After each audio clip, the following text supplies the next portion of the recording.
दोस्तों, आज पेश है मौत का सफर। एक और चित्र है दोस्तों।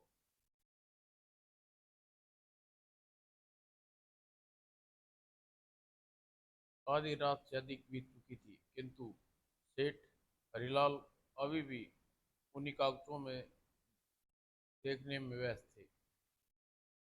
एकाकी दरवाजे खुलते ही नहीं, और कुछ समझ पाते इससे पहले ही पिस्तौल से निकली गैस हरिलाल के चेहरे से टकराई।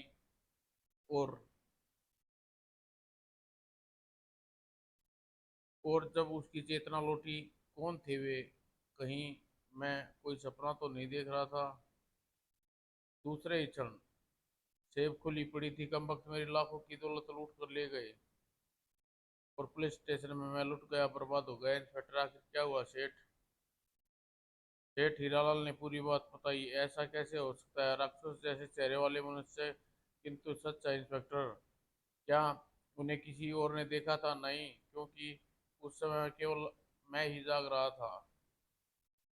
इंस्पेक्टर भाटिया उलझ कर रह गया, किंतु वह हीरालाल की बातों पर अविश्वास नहीं कर सकता था। खैर, आप चिंता न करें, मैं अभी फिंगरप्रिंट एक्सपर्ट और डॉग स्क्वाड को लेकर पहुंच रहा हूं। Thank you inspector. दूसरी ओर भारत बैंक की शाखा गेट नंबर मौजूद दोनों सुरक्षा गार्ड आज इतनी जल्दी, इतनी ही मुस्तैदी खड़े थे कि अचानक, ओ देखो, शेर सिंह! अरे बाप रे, यह तो दो राक्षस हैं, उड़ते हुए इधर आ रहे हैं। भागो! उड़ते राक्षस सड़क वालों ने भी देखा। यह क्या भला है? आकाश से में दो राक्षस उड़ रहे हैं या नीचे उतर रहे हैं। भागो! और देखते ही देखते मगर शैतान सिंह ने साहस से काम लिया। घबराहट में बंदूक हाथ से छूट गई। तभी दोनों गार्ड बेहोश होकर गिर पड़े, और दोनों विचित्र व्यक्ति बैंक में दाखिल हो गए। और बैंक का अंदर भूत राक्षस, मुझे तो लगता है किसी दूसरे ग्रह के मानव हैं शायद। और अगले और कोई कुछ समझ पाता इससे पहले ही गैस के प्रभाव से लोगों के चेहरे से बेहोश होकर गिरने लगे। हाल में भगदड़ मच गई।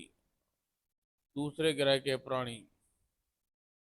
और समय उसी समय पुलिस की जीप बैंक के सामने रुकी। मिस्टर भाटिया, यहाँ इतनी भीड़ क्यों है? बैंक के अंदर शोर कैसा है? मैं देखता हूँ सर। क्या बात है, यहाँ इतना शोर शराबा क्यों हो रहा है? शायद किसी दूसरे ग्रह के दो व्यक्ति बैंक लूटने आ रहे हैं। उनके सरों पर चेहरे सींग और चेहरे पर भयानक है। उनके पास ऐसी पिस्तौल है जिससे निकलने वाली गैस पल भर में लोगों को बेहोश कर देती है। कुछ ही देर में दोनों विचित्र व्यक्ति कंधों पर बड़े बड़े दो थैले लादे बैंक से बाहर निकले। ओह, सेठ हीरालाल ने भी इन्हीं के विषय में बताया था। और तभी, रुक जाओ तुम लोग! एक कदम आगे बढ़ाने की कोशिश की तो गोली मार दी जाएगी।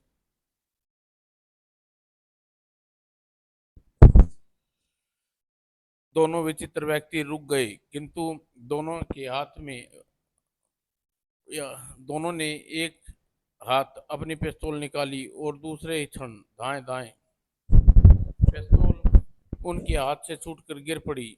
और फिर देखते ही देखते दोनों विचित्र व्यक्ति रॉकेट की तरह एक तरफ उड़ते चले गए। और सुपर माथुर ने सब इंस्पेक्टर भाटिया की रिवॉल्वर एक साथ कर दी, किंतु व्यर्थ। उन पर दो वैध नजरों से ओझल हो गए। इंस्पेक्टर भाटिया ने नीचे पड़ी पिस्तौल उठा लिया। सर, ये उनका पीछा कर सकते हैं। वह कैसे? सर, वे उत्तर दिशा की ओर गए हैं। हो सकता है उत्तर दिशा में स्थित पहाड़ी अथवा पुराने किले में उनका अड्डा हो। माथुर सुपर माथुर ने बहस नहीं की, और फिर उसी समय कंट्रोल रूम द्वारा सूचना पाकर पुलिस के दो हेलीकॉप्टर आकाश में चक्कर लगाया, किंतु विचित्र विचित्र व्यक्तियों का पता न चला। इंस्पेक्टर भाटिया और माथुर भी निराश होकर पुलिस मुख्यालय लौट आए। मैं समझ नहीं पा रहा कि सर, वह दोनों आकाश में कहाँ से गायब हो गए, हमारे हेलीकॉप्टर भी उनका पता नहीं लगा सके। संध्या के समाचार पत्रों में विचित्र प्राणियों के बारे में विस्तार से छपा था। शहर में आतंकवाद की लहर फैल गई। सुना है शहर के दूसरे ग्रह के मानव उतर आए हैं। पुलिस तो उनका पीछा भी नहीं कर सकी। पता नहीं क्या होने वाला है। रात को सुरक्षा की दृष्टि से सड़कों पर गश्त बढ़ा दी गई। स्वयं पुलिस भाट इंस्पेक्टर भाटिया खुली जीप में जवानों के साथ लेकर निरीक्षण पर जाने लगा। सहसा एक स्थान पर वो देखिए, आकाश में दो चमकदार गोले। ड्राइवर, जीप रोक दो। और इंस्पेक्टर भाटिया जीप से उतर गया। कहीं ये वही तो दोनों नहीं?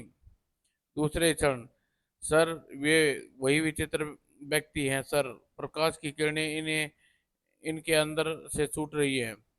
शायद यह कोई चमकीली गैस है जो इनके किट बैग से निकल रही है। तुम लोग जीप से उतर कर छिप जाओ।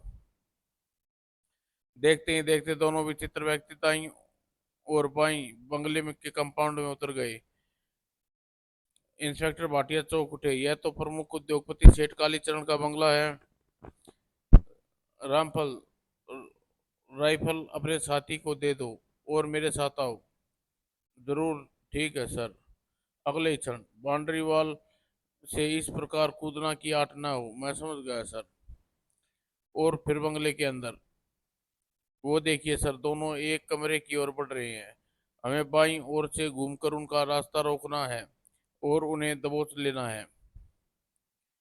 और सुनो, यदि तुम्हें अपनी पिस्तौल चलाने का अवसर मिल जाए तो हम कुछ चलाने का मौका मिल गया तो हम कुछ नहीं कर सकेंगे। और तब दोनों ने बाईं ओर घूमकर और एक घुसे पड़ते ही दोनों गिर पड़े। राम सिंह और भाटिया तुरंत ही उनकी कलाई पकड़ कर उमेड़ दी। और शोर सुनकर बंगले के नौकर आ गए। यहाँ यहाँ क्या हो रहा है? क्या करने आए थे? यह दूसरे ग्रह के मानव है, अखबार में पढ़ा था। और दोनों विचित्र व्यक्ति के हाथ पैर बांध दिए गए थे। दूसरी कक्ष में एक टीवी स्क्रीन के सामने बैठा व्यक्ति नंबर 1, नंबर 2 पकड़ लिए गए। तत्काल ही कक्ष से निकला। बुरी खबर है प्रोफेसर, क्या हुआ? एजेंट नंबर 1 और 2 गिरफ्तार कर लिया गया है। ऐसा कैसे हो सकता है? ओह, उन दोनों को रस्सियों से जकड़कर जीप में डाल दिया गया है। मैं समझता हूँ प्रोफेसर, उन्हें रॉकेट दागने का अवसर ही नहीं मिला होगा। लगता है शहर के बुरे दिन आ गए हैं। उधर पुलिस मुख्यालय में जब दोनों विचित्र व्यक्तियों को जीप से उतारा गया, मिस्टर भटनागर, आप सचमुच बधाई के पात्र हैं। आपने ही भी तब कार्य किया। Thank you sir. तभी साहब आपका फोन है। ओ, दूसरी ओर, hello inspector Bhatia speaking. Inspector Bhatia, मेरे एजेंट तुम्हारी गिरफ्तार किए कर लिया है। आप कौन है? मेरा परिचय तो तुम्हें बाद में मिलेगा। फिलहाल इतना जान लो कि यदि तुमने उन्हें मुक्त नहीं किया तो इस शहर में लाशों की ढेर लगा दूंगा। उसके साथ ही फोन डिस्कनेक्ट हो गया। रिसीवर रखकर इंस्पेक्टर भाटिया कमरे से बाहर निकला। तभी मिस्टर भाटिया, उन दोनों के बारे हमारे हमारे जैसे मनुष्य हैं। उनके चेहरे पर राक्षसों जैसा मास्क लगा रखा है। पंजे भी नकली हैं जी। और उनके किट बैग में दरअसल अंदर छोटे छोटे परंतु शक्तिशाली रॉकेट छिपे हैं। अच्छा हुआ जो तुमने रॉकेट दागने का अवसर नहीं मिला, नहीं तो चलिए अपनी आंखों से देख लीजिए। सर, हमारे लिए एक बुरी खबर है। किसी व्यक्ति ने फोन पर कहा है कि यदि उन्हें तुरंत मुक्त न किया गया तो वह शहर की में लाशों की ढेर लगा देगा। वह कौन हो सकता है? आपने अपना उसने अपना परिचय नहीं दिया। कोई बात नहीं, हम उसे टॉर्चर करके उस व्यक्ति के विषय में पूछ लेंगे। बाद में उन्हें छोड़ देंगे। और फिर बाद में देखिए मिस्टर भाटिया, यह मास्क एवं नकली पंजे। मैं जानता था सर ऐसा ही होगा, मगर उसकी चिंता न करें। टॉर्चर रूम में सब पूछने में अधिक समय नहीं लगेगा। क्या तुम लोग सरलता से अपने बॉस का नाम बता दोगे? हमारा नाम अजय और किशन है। और सुपर माथुर आगे कुछ पूछता इससे पहले ही सर आपका फोन। कमरे में, hello superintendent Mathur this side. SP साहब, मेरे पास केवल 5 मिनट का समय है। क्या मतलब? मिस्टर माथुर, यदि मेरे दोनों एजेंट को 5 मिनट के अंदर अंदर मुक्त नहीं किया गया तो मैं पुलिस हेडक्वार्टर की इमारत को उड़ा दूंगा। मगर तुम हो कौन? माथुर ने रिसीवर रख दिया और बाहर आकर अज्ञात व्यक्ति ने फोन पर कहा है कि उसने केवल 5 मिनट का समय दिया है। सर, मेरी सलाह है कि इन दोनों को छोड़ दिया जाए। कैसी बातें करते हो भाटिया? आप इतनी मुश्किलों से रहस्यमय अपराधी के हाथ लगे और आप लेकिन। माथुर कुछ सोचने लगा, मगर तभी अगर मैं कोई बम गिरा कर कंपाउंड में खड़ी जीप के परकच्चे उड़ गए और अंततः अजय और किशन को छोड़ दिया गया। मैं उनका पीछा करूंगा सर, मगर सावधानी से। अवश्य भाटिया। मिस्टर भाटिया, आप निश्चिंत रहे सर। और इंस्पेक्टर भाटिया बरामदे से निकलकर मुख्य द्वार तक पहुंचा, किंतु तभी फिर फिर भाटिया बाउंड्री वॉल पर चढ़ गया। वह दोनों एक गाड़ी में बैठ रहे हैं। यदि मैं इस गाड़ी के टायर ब्लास्ट कर सकता हूं तो शायद गड़बड़ हो सकती है। कुछ सोचकर, यह ठीक है, मोटरसाइकिल पर वायरलेस सेट भी है। और दूसरे क्षण शायद रात के अंधेरे में ये लोग कहीं कभी जान नहीं पाएंगे उनका पीछा हो रहा है। और उधर एक कक्ष में हैरी, वो पुलिस इंस्पेक्टर का पीछा कर रहा है। उसे तत्काल ही प्रोफेसर को सूचित कर दिया। मैं जानता हूँ था मिस्टर हैरी, मैंने इसलिए स्क्रीन ऑन रखी है, यह देखो। और वह यहाँ तक पहुँच सके इससे पहले हमें उसे खत्म कर देना चाहिए। आप ठीक कहते हैं प्रोफेसर। यह काम एजेंट नंबर 7 एवं 8 को सौंपते हैं। Okay boss. हैरी प्रोफेसर के कक्ष से निकला और एक बड़े कक्ष में नंबर 7 और 8 अभी दक्षिण की ओर उड़ान भरी। बॉस, क्या रात के समय बैंक रॉबरी? नहीं, तुम्हें एक इंस्पेक्टर को हमारी गाड़ी का पीछा कर रहे हैं। तुम्हें उसी बम गिराना है और सही स्थान पर ट्रांसमीटर ट्रांसमीटर पर बता दिया जाएगा। ठीक है बॉस, किंतु मेरी पत्नी। यू सेटअप, पहले आदेश का पालन करो। हम तैयार हैं बॉस। दूसरी ओर इंस्पेक्टर भाटिया बड़ी सावधानी से मर्सिडीज का पीछा करता रहा। आसारी आधा घंटा बीत चुका है। कहीं ऐसा तो नहीं कि मर्सिडीज के चालक को मुझे उलझाने की प्रयत्न कर रहे हों। सहसा वो प्रकाश का पुंज, वही गोले अर्थात दूसरे एजेंट, फिर देखते हुए दोनों मेरी ओर बढ़ रहे हैं। क्या वे जानते हैं कि मैं मर्सिडीज का पीछा कर रहा हूँ? और फिर दूसरे ही क्षण उस उनके ऊपर बम गिराने लगे, धड़ाम धड़ाम। ओह! निशाना अचूक चूक गया और काश मुझे एक पल का समय का विलंब हो जाता तो। धुएं के कारण मस्जिद को भी रुकना पड़ा। और इंस्पेक्टर भाटिया, अवसर अच्छा है। दूसरे ही क्षण वह धुएं का लाभ उठाया और मस्जिद चल पड़ी। दोनों विचित्र व्यक्ति फिर आसमान में अदृश्य हो गए। मुझे इस प्रकार लेट जाना चाहिए, कोई देख न सके। और लगभग आधे घंटे बाद मस्जिद रुक गई है। शायद उन लोगों का अड्डा आ गया है। मस्जिद एक पहाड़ी के सामने रुकी और फिर दूसरे ही क्षण वह चल पड़ी। शायद सफर अभी खत्म नहीं हुआ। और 15 मिनट बाद एक आंख उतरी है, इंस्पेक्टर, अभी आपकी मंजिल आ चुकी है। इंस्पेक्टर भाटिया चौंके। वह डिग्गी से निकला और आप पागल हो गए इंस्पेक्टर, आपकी रिवॉल्वर यह यहाँ काम नहीं करेगी। रिवॉल्वर फेंक दीजिए। और तभी आह! और अगले ही क्षण दूसरे दूसरी ओर अपने कक्ष में बैठा प्रोफेसर। क्या रिपोर्ट है मिस्टर हैरी? इंस्पेक्टर बेहोश हो चुका है प्रोफेसर, और 1 घंटे में पहले होश नहीं आएगा। गुड, होश में आते ही उसका ब्रेन वॉश कर दूंगा, वह हमारे लिए महत्वपूर्ण सिद्ध होगा। तभी एजेंट आज का काम समझा दो। Okay professor. और उसी और इंस्पेक्टर भाटिया होश आया तो ओह, यह विचित्र व्यक्ति मेरे इसे बाहर निकलने का मार्ग पूछ जा सकता है। और तब भाटिया चीते की तरह उछला और यहाँ से बाहर निकलने का मार्ग बताओ।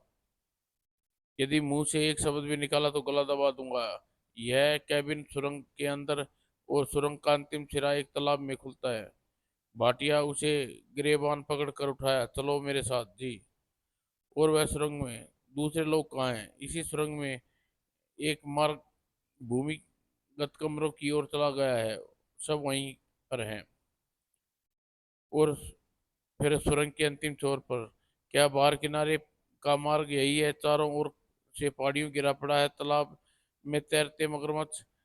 हाँ साहब, यदि आप निकल सकते हैं तो यहाँ से निकल जाए। बाहर निकलने का अन्य कोई मार्ग नहीं है। तू मुझे मूर्ख बना रहा है, मैं तुम्हारी गर्दन तोड़ दूंगा। कुछ भी कीजिए साहब, मगर मार्ग कोई दूसरा नहीं है।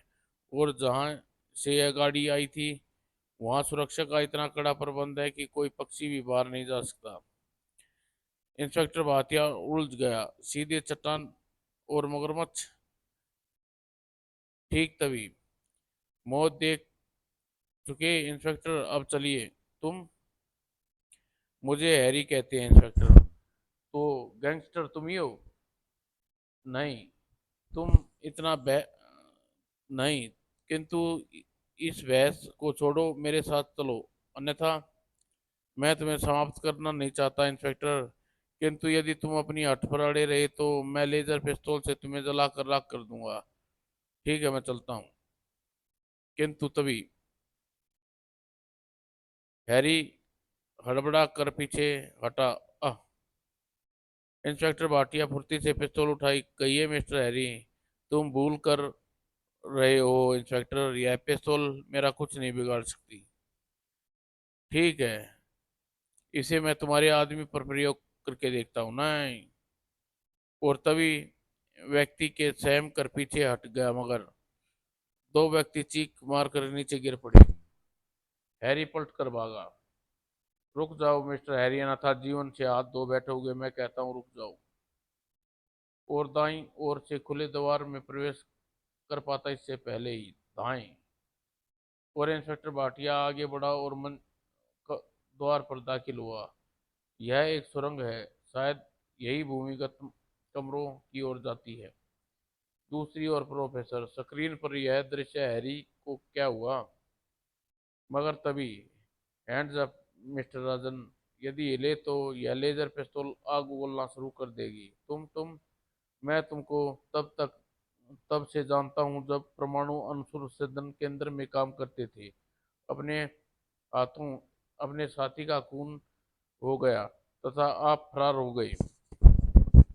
मगर तभी इंस्पेक्टर भाटिया पर छलांग लगा दी। परिणाम स्वरूप मुंह के बल गिरा। और तब भाटिया प्रोफेसर के हाथ पर बांध दिए। आप एक महान वैज्ञानिक थे प्रोफेसर, मगर आपने अमीर बनने के लालच में वैज्ञानिक शक्ति का दुरुपयोग कर डाला। अब जेल की हवा खाइए। और फिर प्रोफेसर के कंधे पर लाद कर वह आगे बढ़ा। हम निर्दोष हैं। हम प्रोफेसर के लिए काम करते थे, क्योंकि वह हमारी बहन बेटियों और स्वयं पत्नियों को कैद कर रखा है। ओह! और फिर वह स्वयं ही एक और हट गया और भाटिया प्रोफेसर को लेकर सुरंग से बाहर आ गया। पुलिस ने प्रोफेसर की प्रयोगशाला पर छापा मारा, कई युवतियों को मुक्त कराया और स्वयं प्रोफेसर के एजेंट कहलाने वाले विचित्र व्यक्तियों को गिरफ्तार कर लिया गया। समाप्त दोस्तों।